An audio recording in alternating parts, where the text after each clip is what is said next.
নমস্কার, তোমাদের সবাইকে চ্যানেলে আবারও স্বাগতম। ফাইনালের মতো বড় মঞ্চে স্কিলের পাশাপাশি অভিজ্ঞতা ও স্নায়ু চাপ সামলানোর মতো দক্ষতাও প্রয়োজন, আর তা তৈরি হয় বড় মঞ্চে খেলেই। ডায়মন্ড হারবারের সেই অভিজ্ঞতা তৈরি হতে আরও কিছুটা সময় লাগবে মনে হয়।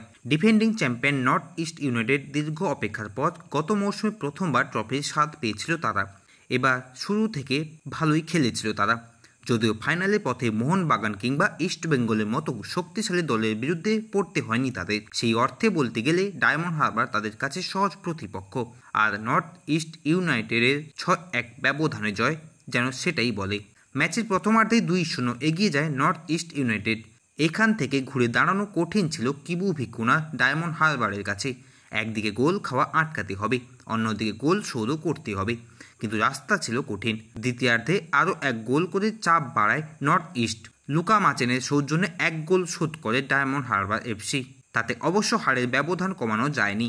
নর্থ ইস্টের স্প্যানিশ স্ট্রাইকার জাইরো দ্রুতই স্কোর লাইন 2-1 করেন। নির্ধারিত সময়ের মধ্যেই 5-1 করে north east United FC. Added টাইমে ডায়মন্ড হারবারের লক্ষ্য দাঁড়ায়, যদিও কোনোভাবে ব্যবধান কমানো যায় চেষ্টাও করেছে তারা। নর্থ ইস্ট তখন শুধু সময় গোনার পথেই। আর কয়েকটা মিনিট পেরোলেই চ্যাম্পিয়ন। ডিফেন্স মজবুত করাই প্রাথমিক লক্ষ্য দাঁড়ায় তাদের কাছে।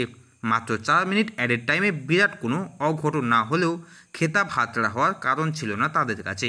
কোনো অঘটনও হয়নি, উল্টে ইনজুরি টাইমে পেনাল্টি আদায় করে নেয় north east United. Spot kick থেকে আলাদিনের গোলে 6-1 করে নর্থ ইস্ট ইউনাইটেড।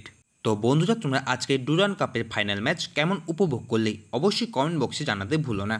ভিডিওটি ভালো লাগলে অবশ্যই করো লাইক, চ্যানেল নতুন হয়ে গেলে চ্যানেলটিকে সাবস্ক্রাইব করে আমাদের পাশে থাকো। দেখা হচ্ছে পরের ভিডিওতে।